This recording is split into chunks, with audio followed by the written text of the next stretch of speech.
नमस्कार बच्चों, राज्य शिक्षा शोध एवं प्रशिक्षण परिषद बिहार पटना में आप सभी का स्वागत है। बच्चों, हम लोग कक्षा 10वीं के अंतर्गत विज्ञान को पढ़ रहे थे। विज्ञान में हम लोग नियंत्रण एवं समन्वय पाठ को देख रहे थे। उस पाठ के अंतर्गत हम लोगों ने नियंत्रण एवं समन्वय है क्या, नियंत्रण एवं समन्वय पौधों में कैसे होता है, उस विषय को जाना।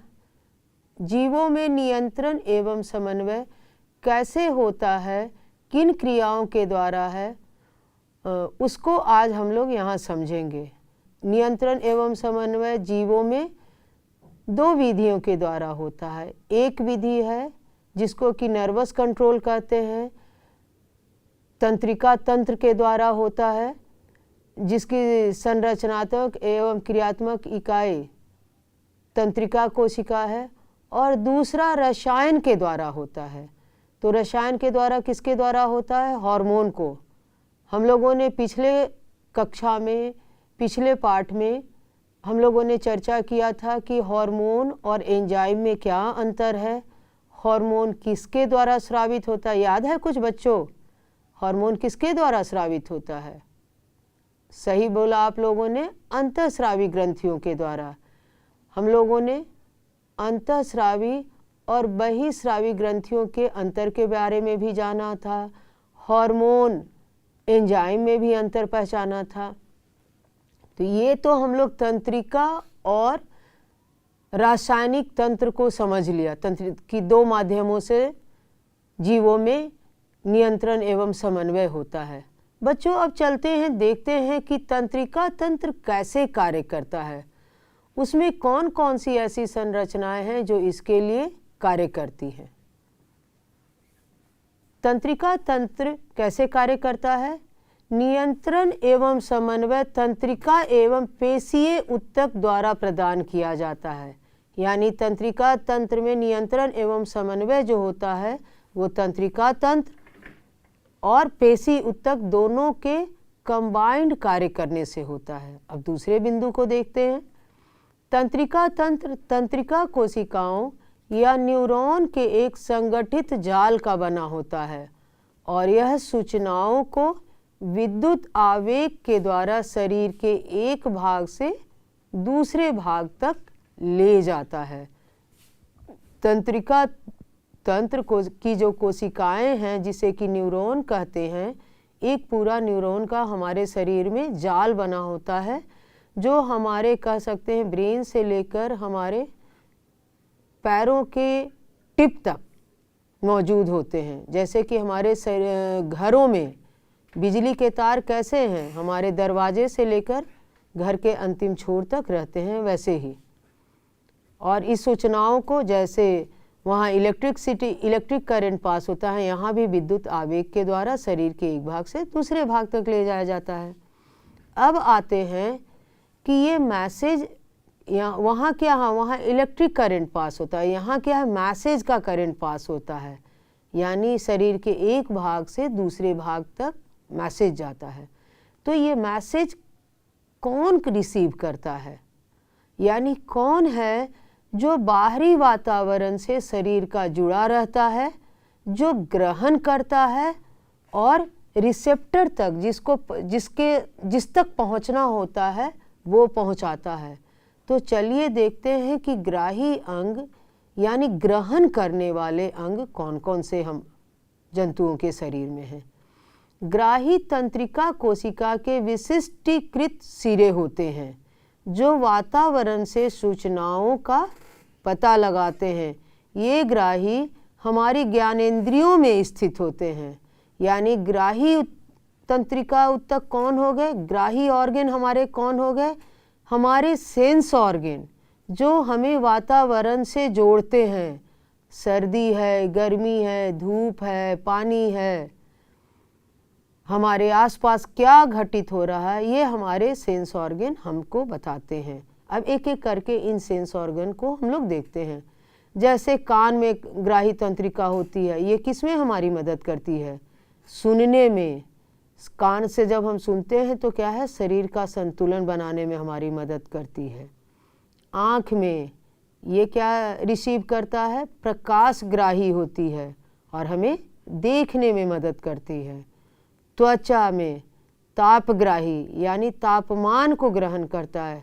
यह गर्म ठंडा साथ साथ क्या है? स्पर्श को भी मदद करता है। सॉफ्ट है, हार्ड है, नुकीला है, ब्लंट है, तो स्पर्श को भी पहचानने में त्वचा हमारी मदद करती है। नाक में घ्राणग्राही यानी गंध का पता लगाने, गंध अच्छा है, खराब है, क्या है। साथ साथ जीभ में रस संवेदी ग्राही यानी स्वाद कैसा है इसको पता लगाने में जीभ मदद करता है। तो ये 5 संवेदी ग्रंथियाँ कह सकते हैं, सेंस ऑर्गन हमारे बॉडी में हैं। कान, आँख, त्वचा, नाक और जीभ, जो हमें वातावरण से जोड़ते हैं और वातावरण में घटित जो हो रहा है उसकी जानकारी हमारे शरीर तक इनके माध्यम से हम लोगों के शरीर तक पहुंचती है। अब ये ग्राही तंत्र कार्य कैसे करते हैं इसको हम लोग देखते हैं। तंत्रिका तो एक पूरा तंत्र है ना, और तंत्र में कई छोटे ऑर्गन होते हैं जो सब मिल करके कार्य करते हैं। पहले भी हम लोगों ने हर तंत्र में देखा, जैसे पाचन तंत्र है उसके कई अंग हैं, श्वसन तंत्र है उसके कई अंग हैं, उसी तरह तंत्रिका तंत्र के भी अंग हैं। तो सबसे छोटी इकाई जो है तंत्रिका तंत्र की वो क्या कहलाती है? न्यूरॉन, तंत्रिका कोशिका। बच्चों एक बात मैं यहाँ आप लोगों को और क्लियर करना चाहती हूँ। अभी पिछली कक्षा में जैव क्रम के अंतर्गत उत्सर्जन को आप लोगों ने पढ़ा था। तो उत्सर्जन में मनुष्य के उत्सर्जन तंत्र में एक मुख्य अंग है वृक्क, और वृक्क की सबसे छोटी संरचनात्मक और क्रियात्मक इकाई क्या है? उसका भी नाम न से ही है, न्यूरॉन। बच्चों न्यूरॉन का भी डायग्राम बनाने आता है और नेफ्रॉन का भी नाम डायग्राम आता है 5 मार्क्स में। तो क्योंकि दोनों एन से हैं, दोनों न से हैं, तो बहुत बार आप लोग ये गलती कर देते हैं। नेफ्रॉन का पूछा जाता है, आप न्यूरॉन का डायग्राम बनाते हैं, न्यूरॉन का पूछा जाता है। बहुत बार गलतियां बच्चे क्या करते हैं हड़बड़ी में? नेफ्रॉन का। तो ये मिस्टेक आप लोग ना करें। प्रश्न को जरूर देखिए कि न्यूरॉन का डायग्राम बनाना है या नेफ्रॉन का। चलिए अब नेफ्रॉन की यानी तंत्रिका कोशिका की चर्चा करते हैं। यह तंत्रिका तंत्र की संरचनात्मक एवं क्रियात्मक इकाई है। यह सबसे तंत्रिका तंत्र की छोटी इकाई है। अब देखते हैं कि ये न्यूरॉन के कितने भाग होते हैं। तो न्यूरॉन में सबसे ऊपर होता है डेंड्राइट, जिसे हिंदी में द्रुमिका कहते हैं। कोशिकाएं क्या हो गया? सेल बॉडी से निकलने वाली धागे जैसी संरचनाएं जो सूचना प्राप्त करते हैं। सेल बॉडी से निकलने वाली धागे जैसी कई संरचनाएं जो सूचना प्राप्त करती है वो क्या हो गया? डेंड्राइट। और डेंड्राइट से सूचना कहाँ जाता है? सेल बॉडी में, जिसको कि साइटोन भी कहते हैं। प्राप्त की गई सूचना विद्युत आवेग के रूप में चलती है और कहाँ तक? साइटोन से फिर आगे बढ़ती है। तो साइटोन के बाद क्या है? साइटोन के बाद है एक्सॉन, जिससे को कि तंत्रिकाक्ष कहते हैं।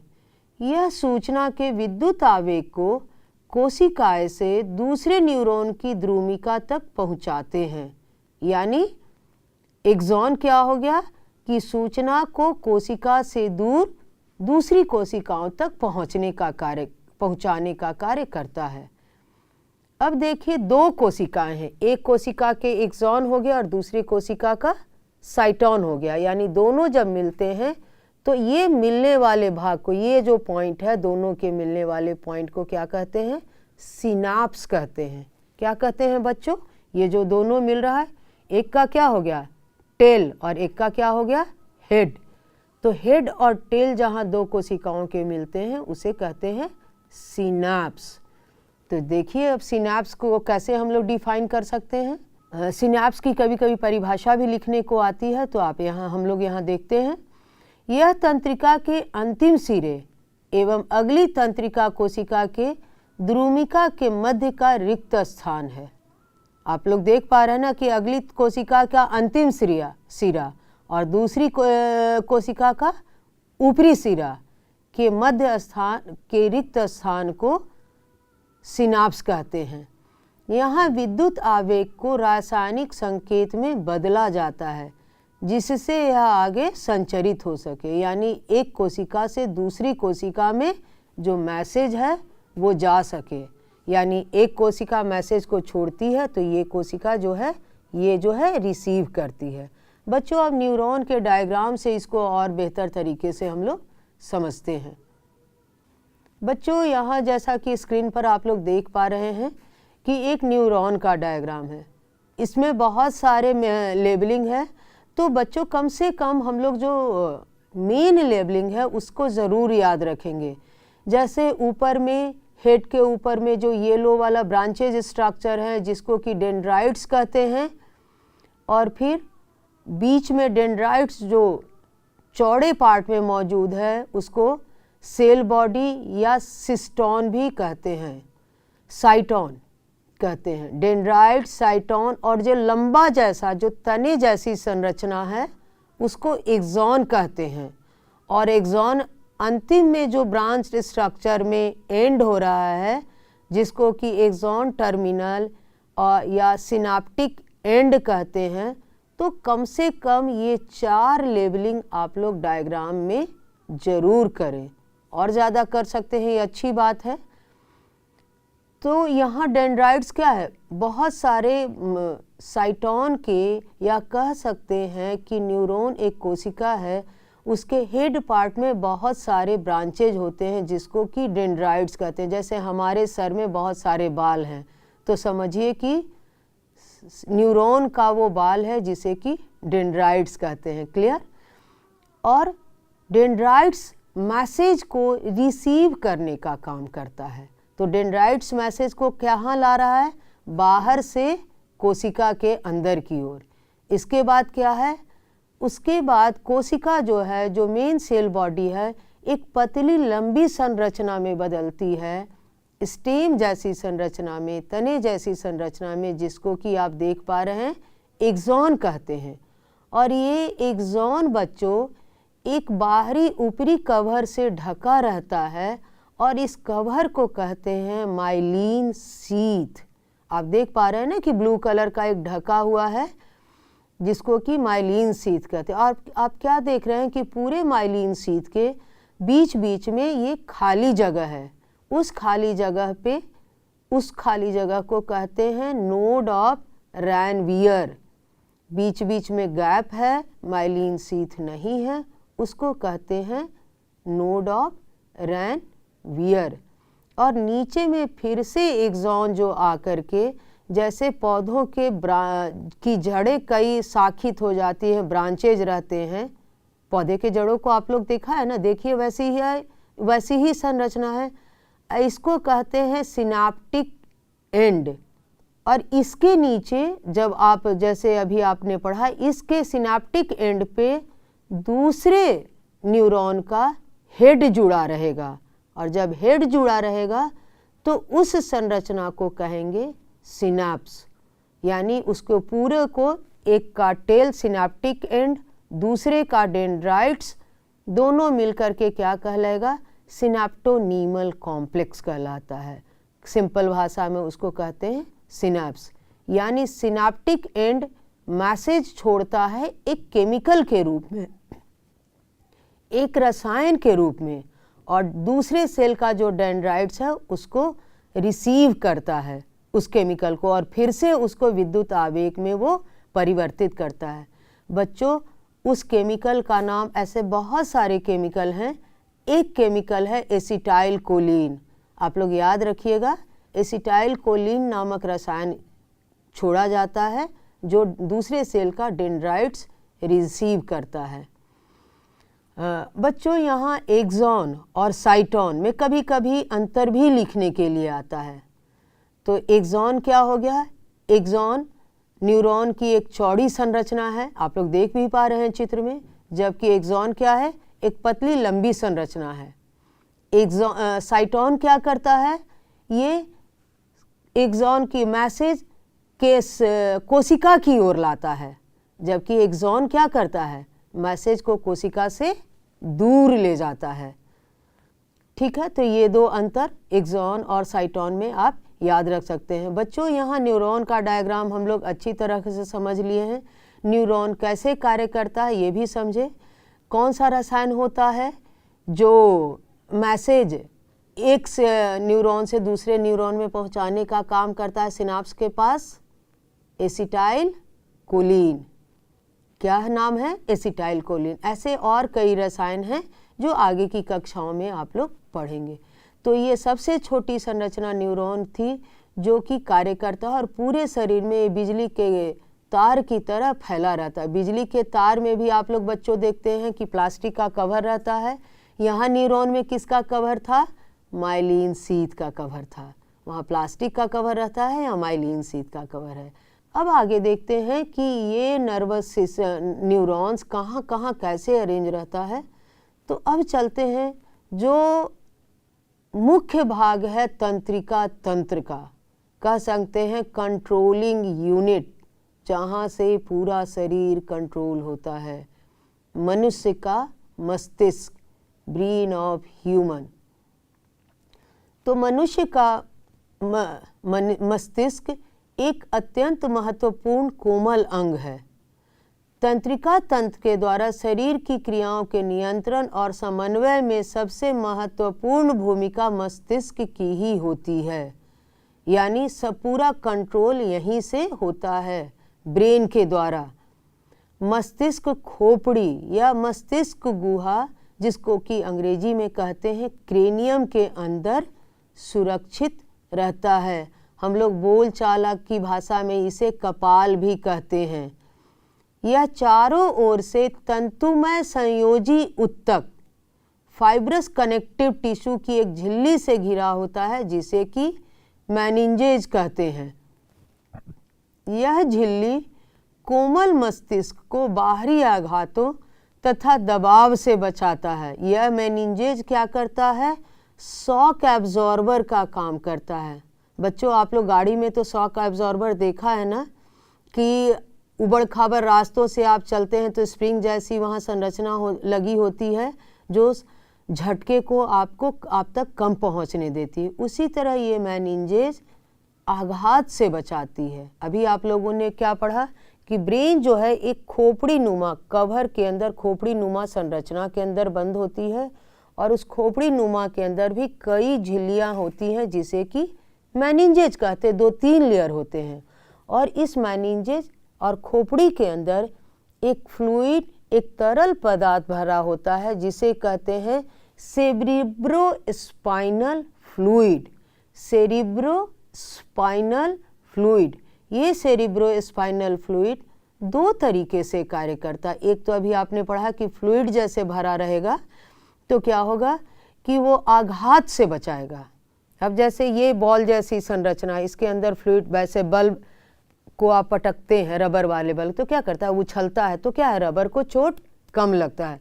उसी तरह हमारा ब्रेन को समझिए कि बॉल है और उसके अंदर कई लेयर हैं और साथ साथ लिक्विड भी भरा हुआ है, और उस लिक्विड के अंदर तब हम लोगों का एक छोटा सा ब्रेन सुरक्षित है। इस तरीके से ऊपर से ये लेयर है और लिक्विड भी भरा हुआ है, तो ये ब्रेन हमारा सुरक्षित है, और इसको कहते हैं सेरिब्रोस्पाइनल फ्लूइड। तो एक तो हुआ कि ये आघात से बचाता है, आघात मतलब चोट से बचाता है, डैमेज होने से बचाता है। दूसरा है कि हमारे ब्रेन को नम रखता है। नम रखने से क्या है कि वो सही तरीके से कार्य करता है।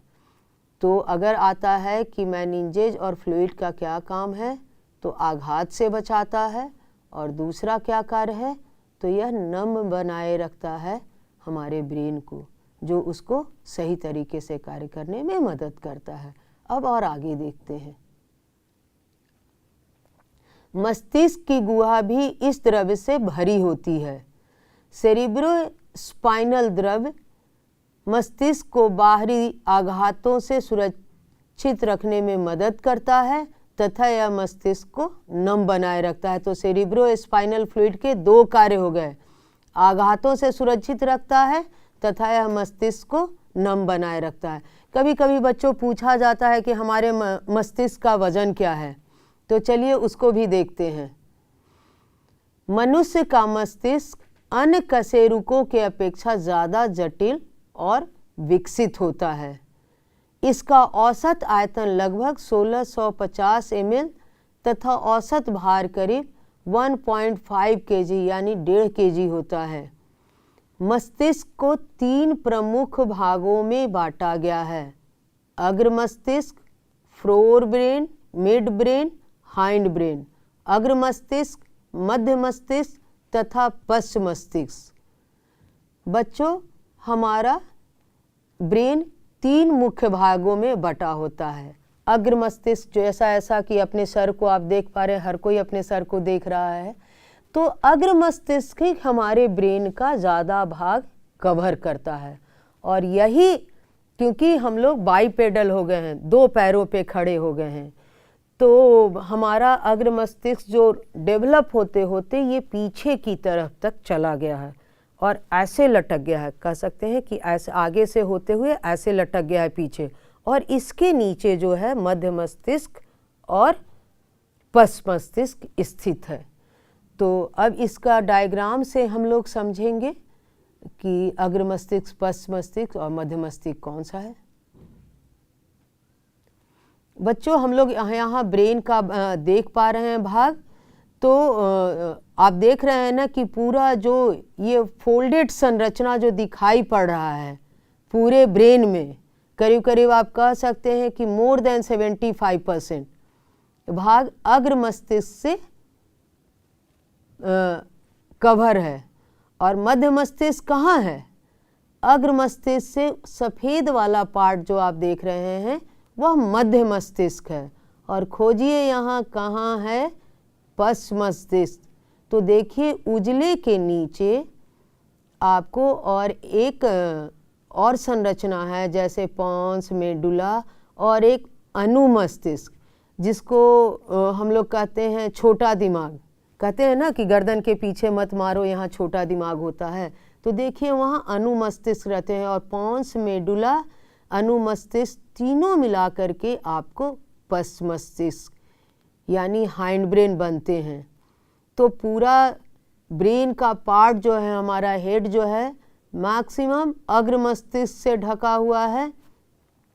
और आप देख रहे हैं ना, कपाल है, खोपड़ी दिखाई दे रहा है, और खोपड़ी के ऊपर, खोपड़ी और ब्रेन के बीच में कई लाइनें दिखाई पड़ रही हैं। तो ये लाइनें जो हैं बच्चों, यही मेनिंजेज कहलाती है, और इन सब के बीच में लिक्विड भरा होता है जिसको कि सेरिब्रोस्पाइनल फ्लूइड कहते हैं। और यह ब्रेन को, क्योंकि हमारा ब्रेन क्या है, बहुत ही महत्वपूर्ण भाग है शरीर का। पूरा शरीर अगर सही तरीके से कार्य कर रहा है, उस पर ब्रेन का एक मेजर रोल होता है। तो इतने सुरक्षा कवचों के बीच में ये हमारे शरीर में सुरक्षित रहता है। अब बच्चों, इनके अलग अलग हम लोग भाग को भी देखेंगे। इस ब्रेन में एक पार्ट को हम लोगों ने और देखा था, हाइपोथैलेमस। ब्रेन के डायग्राम में देखिए हाइपोथैलेमस कहाँ है। वहाँ आप देखिए कि उजले वाले पार्ट के निचले सतह में हाइपोथैलेमस रहता है, और पॉन्स वाले पार्ट में आप देख पा रहे हैं कि पीयूष ग्रंथि। ये दोनों को हम लोग पढ़ेंगे, इसलिए मैं यहाँ आपको बता रही हूँ कि हाइपोथैलेमस में भी एक इंडोक्राइन ग्लैंड होता है और पीयूष ग्रंथि में भी। तो जब हम लोग हार्मोन की चर्चा करेंगे तो वहाँ ये पीयूष ग्लैंड और हाइपोथैलेमस की चर्चा करेंगे। बच्चों, अब और आगे देखते हैं कि ये तीनों ब्रेन के डिफरेंट पार्ट कैसे कार्य करते हैं। ये अग्र मस्तिष्क, मध्य मस्तिष्क और पश्च मस्तिष्क। अंग्रेजी में नाम कर याद रखना हम समझते हैं कि ज़्यादा आसान है। अग्र मस्तिष्क, अब देखते हैं अग्र मस्तिष्क को। यह मस्तिष्क का सबसे जटिल एवं विशिष्ट भाग है। यह इसको प्रमस्तिष्क भी कहते हैं, सेरिब्रम। अग्र मस्तिष्क के कार्य क्या क्या हैं बच्चों? तो जितना आप सोचिए कि जो आप करते हैं मैक्सिमम, वो सारे फोर ब्रेन के काम हैं। अब एक एक करके देखते हैं। मस्तिष्क का मुख्य सोचने वाला भाग होता है, यानी सोचते हम किससे हैं? अग्र मस्तिष्क से। ऐच्छिक कार्यों को नियंत्रित करते हैं। तो जितना हम अपने हाथ पैर, अब बोल मैं रही हूँ, तो ये सारे ऐच्छिक कार्य कहाँ से होते हैं? अग्र मस्तिष्क के कारण। अगर मैं पढ़ा रही हूँ, इसका मतलब अग्र मस्तिष्क कार्य कर रहा है।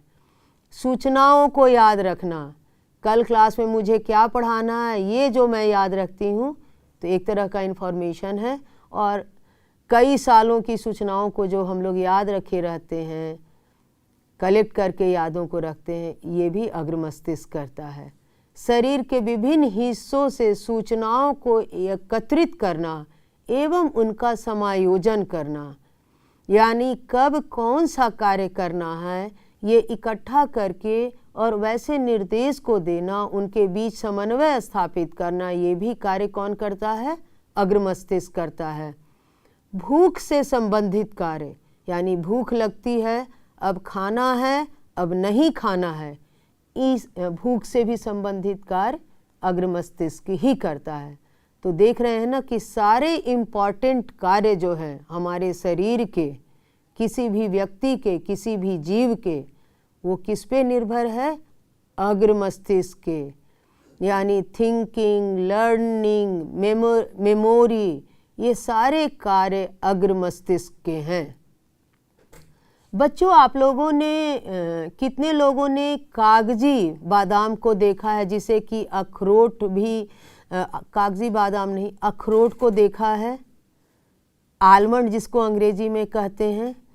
हाँ, मेरे पास तो अभी आलमंड नहीं है, पर याद कीजिए कि अभी आपने मस्तिष्क की संरचना दिखी, तो मस्तिष्क संरचना में क्या थे? बहुत सारे ऐसे जुड़ जुड़ करके अगर हम लोग अपने इस करें तो इस तरह के मुड़ी हुई बहुत सारी संरचनाएं थी।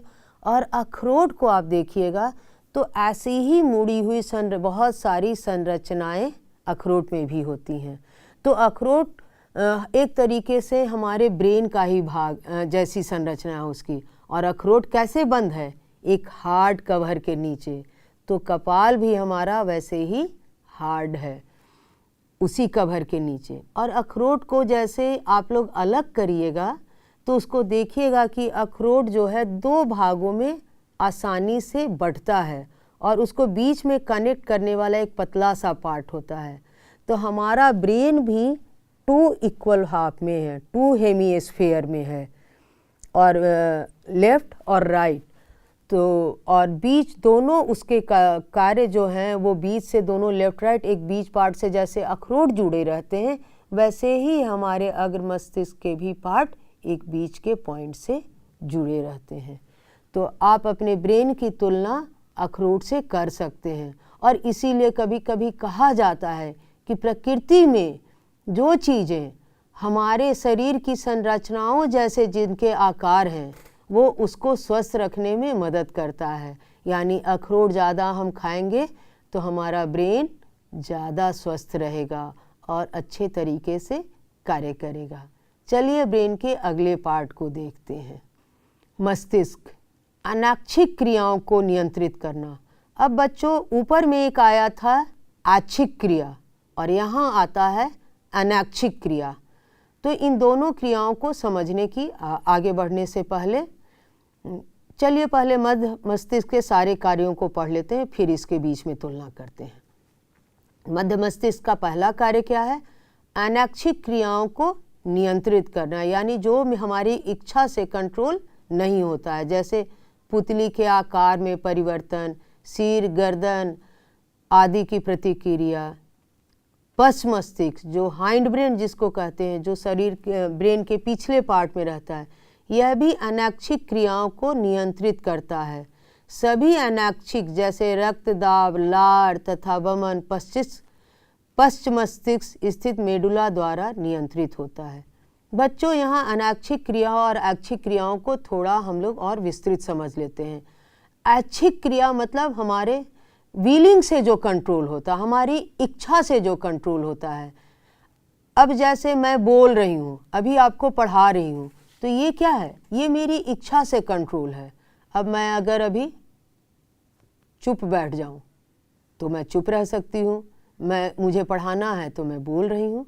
तो ये ऐच्छिक क्रिया, जैसे हाथों का मूवमेंट, अभी मैं चाहूँ तो अपने हाथ स्थिर भी रख सकती हूँ, हाँ चाहूँ तो, जैसे मैंने एक्सप्लेन कर रही हूँ तो मैं बता के भी कर रही हूँ। तो ये ऐच्छिक क्रिया यानी जो हमारे विलिंग से कंट्रोल होता है, ऐसी ऐच्छिक क्रिया किसके द्वारा होता है? अग्र मस्तिष्क के द्वारा।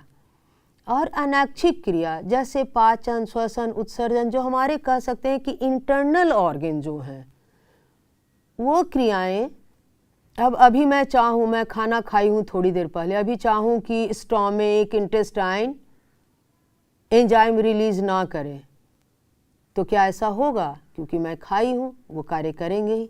तो ये क्रियाएं जो है हमारे विलिंग से, हमारी इच्छा से कंट्रोल नहीं होती है। उनको जब जैसे कार्य करना है वैसे ही कार्य करते हैं, तो इसे अनैच्छिक क्रिया कहते हैं। अनैच्छिक क्रिया ज़्यादातर इंटरनल ऑर्गन में होते हैं, और जो बाहरी ऑर्गन हमारे हैं वो करीब करीब ऐच्छिक क्रियाएं कंट्रोल होती है। तो ऐच्छिक क्रियाएं किसके द्वारा होती हैं? अग्र मस्तिष्क से। और अनैच्छिक क्रिया किससे कंट्रोल होती है? मध्य मस्तिष्क और पश्च मस्तिष्क के द्वारा। तो बच्चों, ब्रेन के, मस्तिष्क के तीनों भागों की क्रियाओं को आपने समझा। अब आगे जब मैं अभ्यास करवाऊंगी तो इन सब की ज़रूरत पड़ेगी। चलिए आगे बढ़ते हैं और देखते हैं कि अब मस्तिष्क के क्या कार्य हैं। बच्चों, पश्च मस्तिष्क के थोड़े अधिक कार्य हैं और यह 2 भागों में बटा हुआ है, तो थोड़ा हम पश्च मस्तिष्क को और ज़्यादा जानते हैं। यह अनैच्छिक क्रियाओं को नियंत्रित करता है, ये तो हम लोगों ने जाना ही।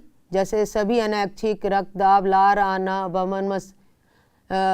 वमन पश्च मस्तिष्क की स्थिति मेडुला द्वारा नियंत्रित हो। इसके 3 भाग हैं।